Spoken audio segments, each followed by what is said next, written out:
یہ تو روز کا معمول تھا۔ شوکت چھوٹی سے چھوٹی بات پر مجھے سب کے سامنے ذلیل کر کے رکھ دیتے، اور اس کی ماں سارا دن مجھے بات بات پر تانے دیتی تھی۔ اپنا نصیب سمجھ کر سب کچھ خاموشی سے برداشت کر لیتی اور اف تک بھی نہ کرتی۔ اس وقت بھی اپنے لیے چپاتی بناتے ہوئے آنسو میری آنکھوں سے بہہ رہے تھے۔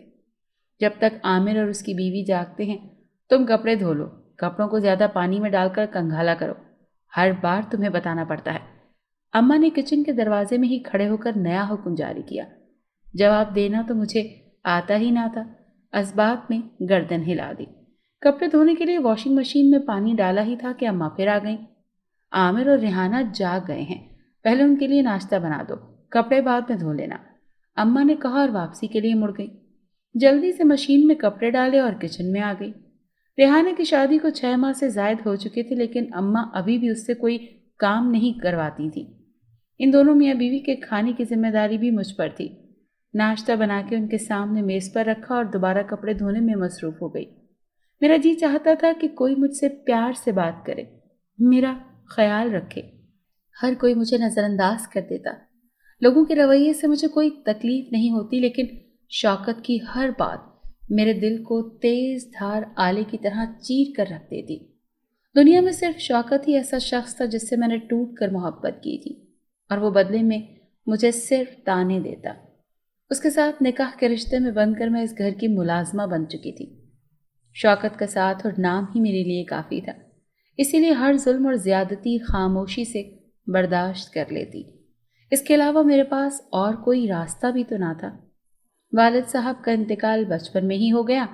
اماں ایک اسکول ٹیچر تھی، ابا کے مرنے کے بعد ہی اماں نے ہمیں پالا۔ میری شادی کے چند ماہ بعد وہ بھی دنیا سے چل بسی۔ دونوں بھائی شادی کر کے اپنے اپنے گھروں میں ہنسی خوشی زندگی گزار رہے تھے۔ میں اپنی ذات سے انہیں کوئی تکلیف نہیں پہنچانا چاہتی تھی، اسی لیے سسرال میں زبان بند کر کے وقت گزارنے کی کوشش کرتی۔ شادی کو 5 سال گزر چکے تھے، لیکن میں ابھی تک اولاد کی نعمت سے محروم تھی۔ شروع کے چند سالوں شوکت کی ماں نے کچھ نہ کہا، لیکن اب تو وہ ہاتھ دھو کر شوکت کے پیچھے پڑ چکی تھی کہ وہ دوسری شادی کر لے۔ کب تک اس بانجھ عورت کے ساتھ زندگی گزارے گا؟ اولاد کا ہونا یا نہ ہونا کسی انسان کے اختیار میں نہیں ہوتا، لیکن نہ جانے شوکت اور اس کی ماں کی سمجھ میں یہ بات کیوں نہیں آتی تھی کہ وہ ہر چیز کا ذمہ دار مجھے ہی گردان دے۔